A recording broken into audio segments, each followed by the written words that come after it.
지난주까지만 하더라도 수익권인 종목들 혹은 그동안 사고 싶었는데 못 산 종목들에 대한 문의가 굉장히 많았습니다. 자, 그런데 오늘 딱 일주일 만에 특히 이제 방송을 준비하는 금요일 앞두고 시장의 낙폭이 좀 커지다 보니까 네. 오늘은 뭘 사고 싶었는데 이거 언제 살까요? 라기보다는 가지고 있는데 이거 어떻게 해야 맞아요. 되나요? 라는 네네. 질문이 좀 많은 것 같아서 마음이 무겁지만 저하고 하나씩 다시 한번 좀 풀어가도록 해보겠습니다. 자, 첫 번째로는요, 두산 그룹주들을 좀 말씀드릴게요. 자, 두산 그룹주라고 하면 여러 가지가 있습니다. 두산이라고 하는 지주회사를 기준으로 두산중공업이 있을 수 있고요, 두산 인프라코어가 있을 수 있고요, 또 이제 두산 퓨어셀도 있을 수 있는데 문제는 지금 두산중공업과 두산중공업과 두산인프라코어에서 나왔습니다. 자, 지금 차트를 보고 계시는 게 두산중공업이고요. 지금 다시 이어서 보시는 게 두산인프라코어인데, 아니 차트를 보면 굉장히 지금 좋은 흐름을 보이는데 왜 이게 문제일까요? 라고 하시는 분들도 있지만 보유하고 계신 분만 아는 지금 악재가 있죠. 장이 마치고 나서 유상증자라고 하는 공시가 떴습니다. 네, 유상증자라는 거는 지금으로부터 약 7, 8년 전 혹은 주식 투자를 꽤 오래 하신 분들 기준으로는 한 2010년도 전후로는 사실 유상증자, 즉 돈을 빌려오는 거, 증자를 했다라는 것은 사실 기업의 이 악재가 아니었어요. 뭐였냐면 오히려 호재였습니다. 아, 저 기업이 앞으로 어떠한 신사업을 하는구나, 저 기업이 지금보다 더 발전하기 위해서 다른 곳에서 자금을 끌어오는구나 라고 해석이 되면서 굉장히 좋은 호재로 작용을 했는데, 한 2013년도, 14년도 들어오면서부터 어느 순간부터 이 유상증자라고 하는 이 뉴스가, 공시가 이 호재보다는 악재로 작용이 되기 시작했습니다. 즉 이건 거죠. 아, 기업이 지금 실적을 내서 돈을 벌 수가 없는 상황이라 돈을 빌리는구나, 그렇게 해석이 되다 보니까 보통 유상증자라고 하는 공시와 뉴스가 뜨게 되면 시간의 조정도 좀 많이 나오고요, 그 다음날 시가에 개파락도 좀 많이 나오는 상황이다라고 좀 말씀드릴 수가 있을 것 같은데요. 자, 여러분들에게 제가 말씀드리고 싶은 건 두산그룹주가 그런 엄청나게 좋은데 왜 유상증자를 했을까? 좋은 기업이 아닙니다. 주가가 올라간다고 해서 좋은 기업이 아니에요. 왜냐하면 두산중공업은 지금 아픈 손가락이 하나 있습니다. 두산건설이죠. 두산건설은 지금 계속해서 적자가 지금 나타나고 있는 회사인데 그걸 자회사 계열사로 갖고 있습니다. 자, 자회사의 실적이 안 좋다. 그럼 결국 돈을 벌어서 자회사에 돈을 빌려줘야 되는 꼴이에요. 그럼 앞으로도 비전이 좋기보다는 비전이 나쁠 수밖에 없다라는 거죠. 하지만 최근에 좀 투기적인 매수세가 좀 붙다 보니까 바닥권 대비 급격하게 올라온 상황에서 유상증자 공시가 나왔습니다. 자, 아마 다음 주 월요일 날 14,000원까지 개파락 예상됩니다. 자, 그럼 어떻게 하느냐? 그냥 시초가에 다 정리를 하셔라. 자, 고가권에 있는 종목들을 계속해서 가져가기 위해서는요, 조건이 두 가지가 필요합니다. 자, 시젠. 고가권임에도 불구하고 처음에는 저희가 계속 들고 가라 그랬던 이유는 뭐냐면 모멘텀이라는 거죠. 지금 계속해서 주가가 오를 수 있는 모멘텀. 그때 당시에는 코비드19, 코로나19가 확진자 수가 증가했기 때문에 그게 모멘텀으로 작용할 수 있는 것이고, 두 번째, 그러한 모멘텀이 실적에 반영이 될 수 있기 때문에 고가권이지만 계속해서 전고점을 돌파해서 랠리가 꺾이기 전까지 가져가라 라는 이야기를 드렸어요. 그런데 오늘 문의 주신 이 두산중공업은요, 실적 좋지 않습니다. 그렇다고 모멘텀, 지금 현 정부에서는요, 두산중공업은 살아나기가 굉장히 어려워요. 자, 왜? 대표적인 본업이 뭐다? 원전입니다.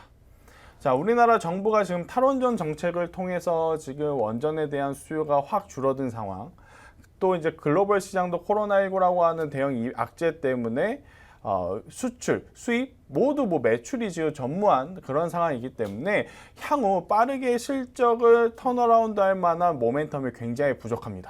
자, 제가 아까 뭐라 그랬죠?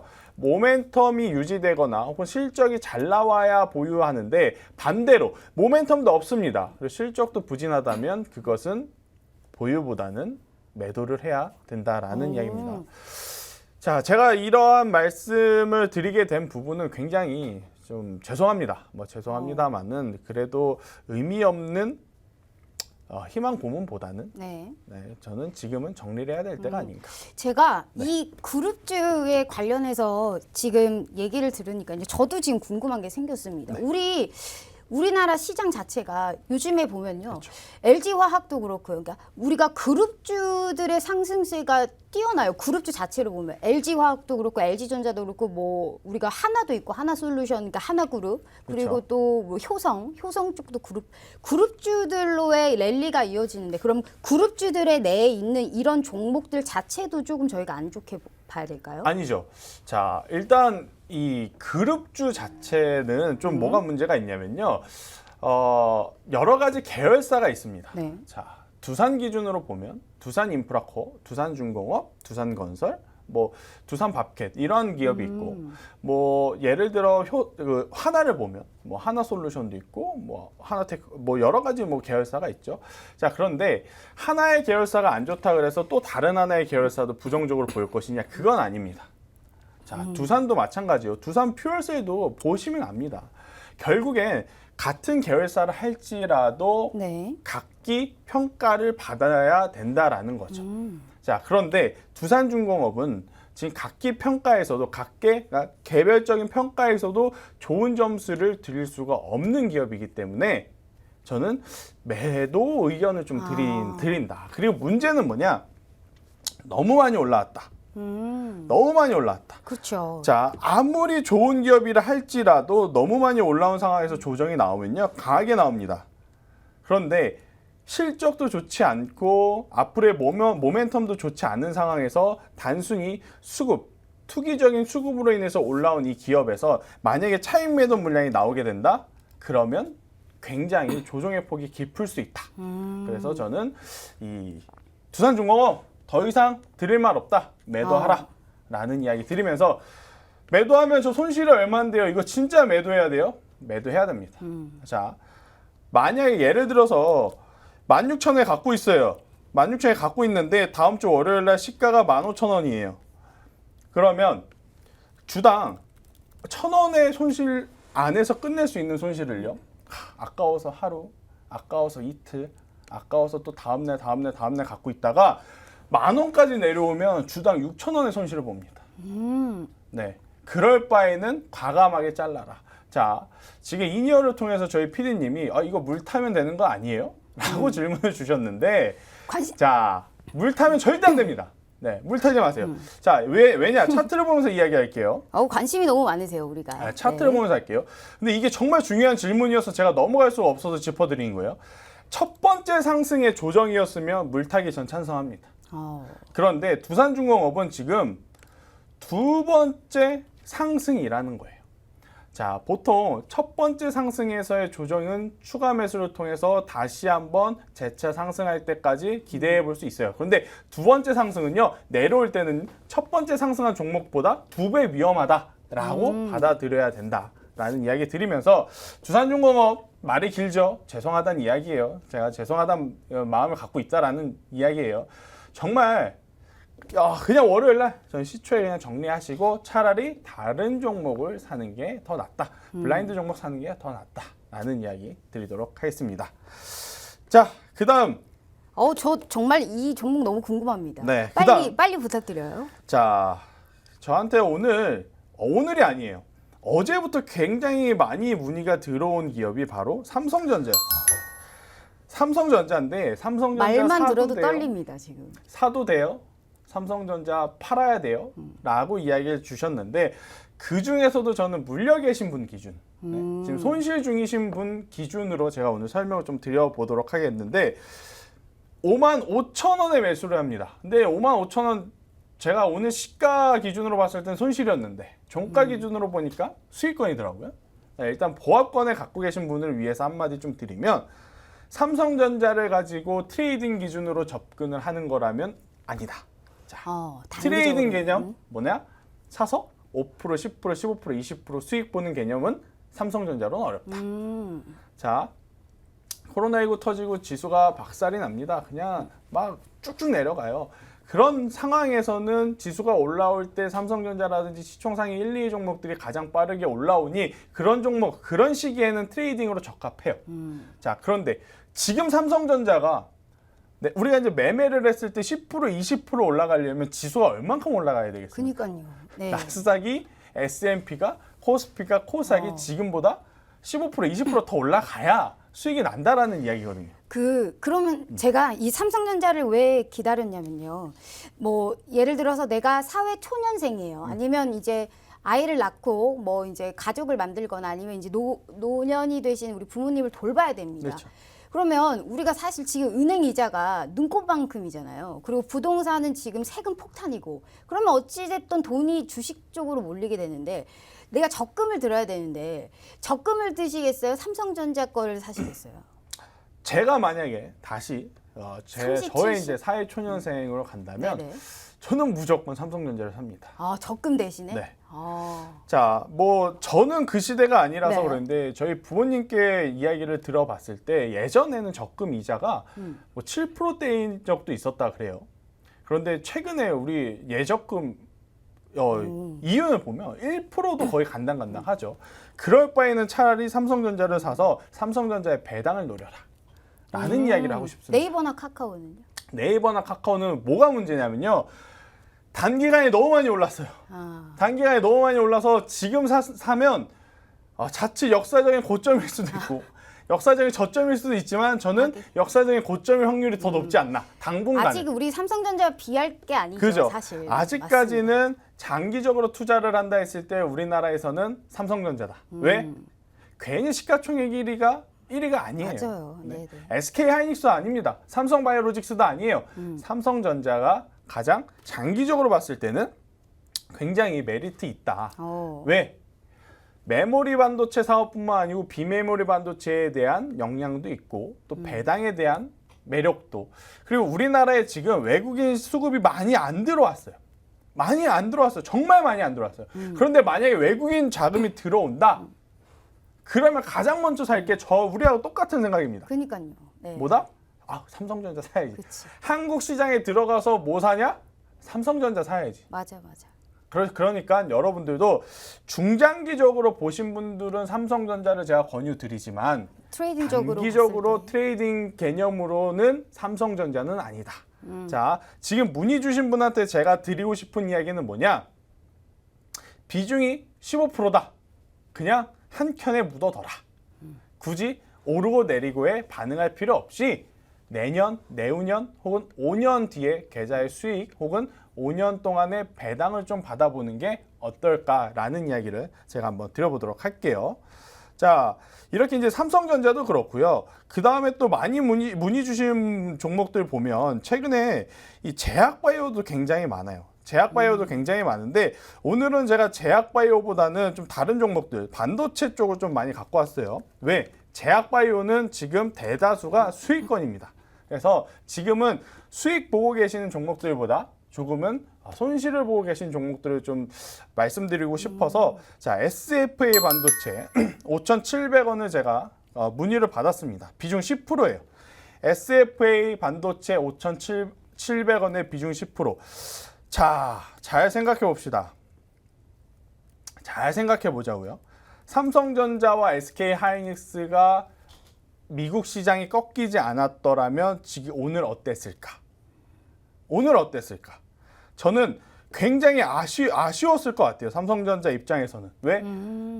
어제가 엔비디아에서 앞으로 차세대 제품은 삼성전자에 맡기겠다라는 뉴스가 나왔어요. 네. 그러면서 정말 오랜만에 삼성전자의 주가가 뛰었거든요. 맞아요. 그래서 지수도 같이 올랐죠. 그렇죠. 그런데 하루 만에 그러한 뉴스가 뭐 허위 사실이었다 그래서 내려간 게 아니고 단순히 미국 시장이 조정을 많이 받았기 때문에 맞아요. 지금 내려간 네네. 지수 내려간 종목이기 내려간 섹터이기 때문에 저는 이 관련 쪽 지금 SFA 반도체를 비롯해서 반도체 소부장이라고 하는 것들은 지금 우리가 과감하게 좀 봐야 될 때가 아닌가라는 이야기를 한번 드릴게요. 그래서 SFA 반도체 같은 경우에는 저는 보유 의견을 좀 드리겠고요. 보유 의견을 드리면서 6,500원까지도 좀 갈 수 있지 않나? 이렇게 좀 판단을 하고 있습니다. 6,500원까지는 충분히 한 번쯤은 노려볼 만하다. 대신에 6,500원을 돌파한다? 비중 지금 10%잖아요. 비중을 더 태우세요. 오. 아셨죠? 네네. 자, 반도체의 특성을 제가 한번 말씀드릴게요. 반도체는요, 한 번 가기 시작하면 엄청나게 잘 갑니다. 한 번 가기 시작하면. 참 대신 무거운 섹터예요. 한 번 밀리면 또 엄청 밀려요. 맞아요. 그런데 만약에 이번에 그 뉴스와 이 외국인의 수급을 인해서 삼성전자, SK하이닉스에 만약에 수급이 들어온다, 그러면 관련 소부장 한 번 더 랠리 가능성 높아요. 왜 높냐? 자, 밴더 애들이 다 같이 그쵸. 가겠죠. 자, 지난주까지만 해도 제약바이오가 강했습니다. 또 5G가 강했고요. 그럼 반도체 한번 올 때 됐다. 맞아요. 이제 순환매 탈 때 그쵸. 됐습니다. 자, 주식을 할 때는요, 저도 신이 아닙니다. 그죠? 저도 신이 아니기 때문에 어떤 생각으로 좀 관심을 갖냐? 상식적으로 생각을 할 때 가장 쉽더라고요. 자, 상식적으로 봤을 때 제약바이오만 계속 갈 수는 없죠. 그렇다고 5G가 계속 갈 수는 없죠. 돌고 돌고 돌아왔을 때 반도체 수급이 들어오면 반도체 여전히 매력도 있다. 그래서 저는 계속해서 보유 의견을 좀 드리도록 하겠습니다. 아셨죠? 전고점까지는 그냥 현재 비중 가져가면서 전고점 6,500원 돌파하면 비중을 더 사세요. 더 사시면 저는 더 좋은 결과 있을 거라 생각하고요. 여기에서 중간에 이 김은수 학생이 다시 한번 노란통 메신저 들어오는 법 여러분께 알려드릴 거예요. 자, 제가 이렇게 전략을 제시드렸어요. 제시드린 전략대로 하시면 노란톡에서 저 전문가님의 하라는 대로 한번 했어요. 이거 어떻게 해야 될까요? 추가적으로 물어보실 수 있어요. 물어보시면 제가 또 그에 대한 답변을 드릴 테니까 또 김은수 학생, 자, 시청자분들에게 또 우리 노란톡 어떻게 네. 들어오는지 한번 알려주시길 바랄게요. 네, 맞습니다. 우리 너무 정말 좋은 전략 세워주고 계시는 우리 김쌤이죠. 자, 투자를 하는 사람들마다 매일매일 달라진 주도주를 찾기가 상당히 힘듭니다. 그렇기 때문에 노란톡 오픈 채팅방 들어오셔가지고요. 우리 김쌤과 함께 해보시는 그런 전략 세워보시면 좋을 것 같습니다. 자, 노란톡 오픈 채팅창에 한밤 김쌤이라고 검색을 해주세요. 그러면 이 채팅창에서 오픈 채팅방, 우리 김쌤의 투자백서라는 오픈 채팅방이 나옵니다. 자, 여기를 들어오시면요. 우리가 지금 정말 콧소리가 흥얼거리는 편안한 주말을 보내실 수 있게 알차게 확실한 정보 이렇게 계속적으로 알려드리고 있습니다. 실시간으로 저희가 전략을 세우는 방법, 장중에 어떻게 되는지 계속적으로 리딩도 해드리고요. 한 번씩 무료 방송도 해드리고 우리 시청자분들을 위해서 정말 많은 노력을 하고 계십니다. 힘든 이 장 꽃길만 걸 수 있게 우리 김쌤이 도와주고 계시니까요. 한밤 김쌤이라고 검색하셔서 노란톡 오픈 채팅방 지금 빨리 들어와 주세요. 네, 일단 뭐 다음 종목을 제가 한번 또 준비를 해봤습니다. 자, 다우 기술을 물어보신 분이 있네요. 자, 다우 기술 22,100원에 비중 10%입니다. 22,100원. 자, 다우 기술 같은 경우에는 지금 굉장히 더 좋은 좋은 비주얼 오늘. 그쵸. 네, 아우. 자, 좋은 모멘텀과 좋은 계열사를 갖고 있고 좋은 섹터와 좋은 기업입니다. 자, 네네. 수급을 한번 살펴볼까요? 그런데 왜 이 다우 기술이 안 갔나 했더니 수급이 좋지 않더라고요. 자, 최근에 보면 이 기관과 외국인의 수급이 굉장히 중요합니다. 왜 그럴까요? 자, 시장에 외국인과 기관의 자금이 풍부한 지금 시기가 아니에요. 네. 얼마 안 들어오는 시기이기 때문에 그 얼마 안 들어온 자금이 어디로 가는지가 가장 맞아요. 중요합니다. 주도 그쵸. 이 수급을 뺏겼어요. 개인한테 그렇죠. 지금. 근데 네. 보면 다우기술 같은 경우에는 굉장히 안타깝게도 수급적으로는 점수가 좋지 않아요. 수급적으로는 점수가 좋지 않지만 한 가지 좀 기대를 해볼 수 있는 것은 아무래도 향후의 성장 가능성, 실적이다라는 거죠.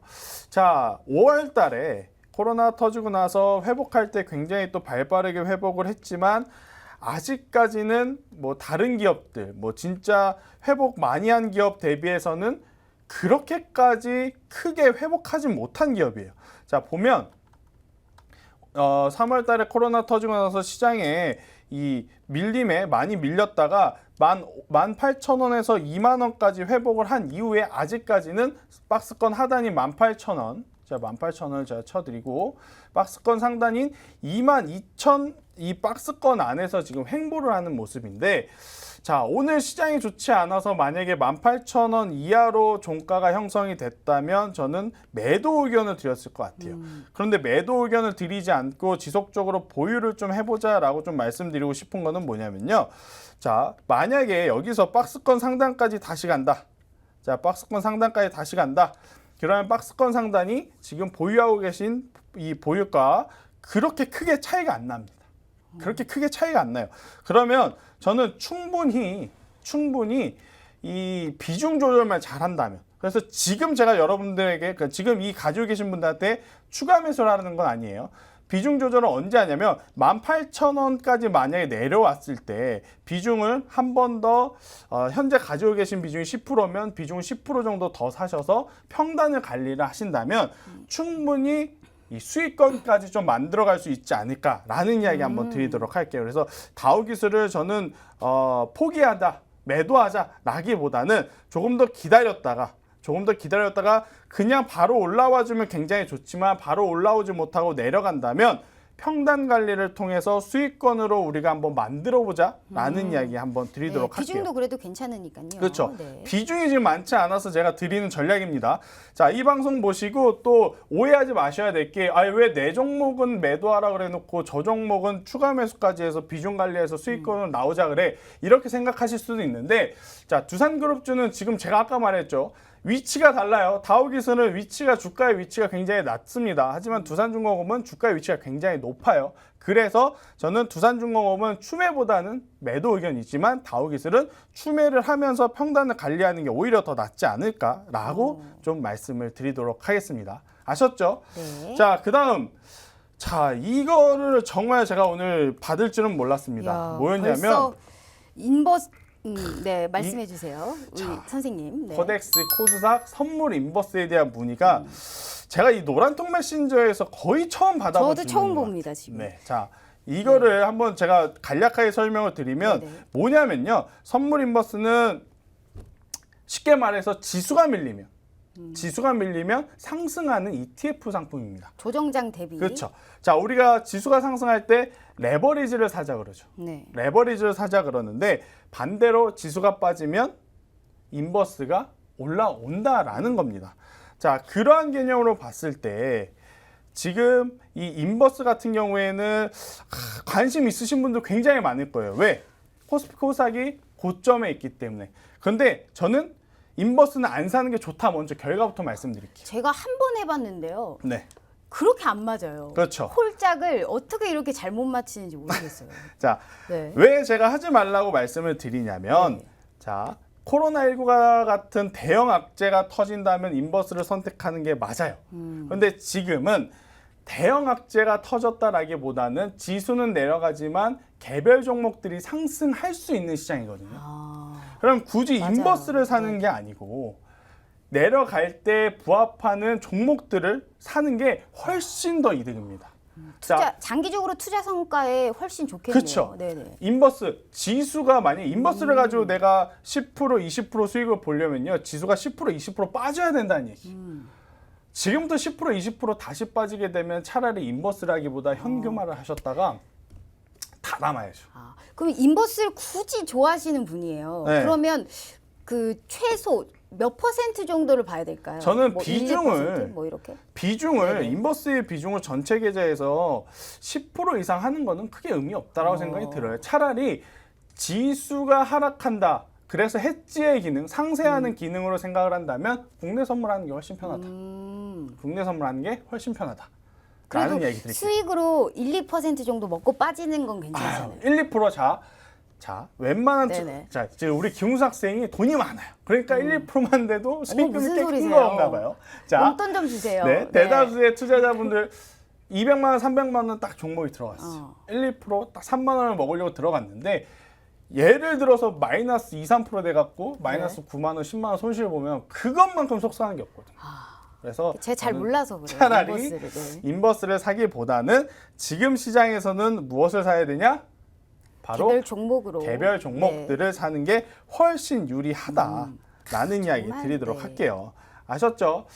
자, 이렇게 이제 여러분들이 노란통 메신저를 왜 참여를 해야 되냐면 이렇게 보유하고 있는 종목들, 고민되는 종목들을 제가 알려드려요. 그렇기 때문에 꼭 노란통 메신저 한번 오셔서 이 종목 산다 요청하시고 혹은 제가 드리는 종목들을 좀 관심 있게 보신다면 무료예요. 네. 네, 무료로 이용하실 수 있습니다. 지금보다 더 좋은 투자의 이 아이디어를 얻어가실 수 있지 않을까.